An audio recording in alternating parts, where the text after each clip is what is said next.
Els videoclips és una disciplina difícil. S'escapa del corpus teòric del que podem considerar disseny audiovisual. S'escapa perquè en el videoclip moltes vegades hi ha un component d'autoria. Es busca aquell director, es busca o potser aquells efectes que són de més rabiosa actualitat, són aquells que estan marcant tendència. També és un producte efímer, no té la voluntat de durar molt temps, el que vol ser és molt del moment i colpir directament en el target al que va dirigit.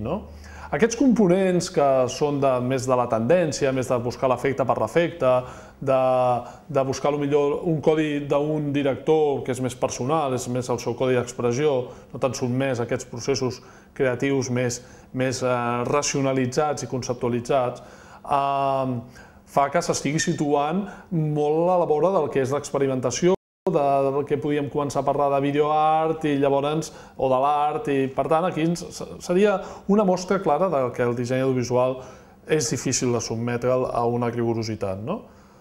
Per altra banda, per això no hem d'oblidar que és un producte que té una funció comercial. Estem venent música, estem venent un grup musical que, per connectar amb el seu públic, necessita desenvolupar una ideologia, necessita desenvolupar una empatia, uns vincles que siguin forts, perquè així també ho demana el target, perquè hi ha un component de fidelització molt important cap a l'estrella, i que, per tant, això no deixem d'estar fent una referència metafòrica una vegada més cap a aquest grup, cap a aquest producte que està plenament definit i que hi ha tota una indústria darrere que l'està posant, l'està comercialitzant.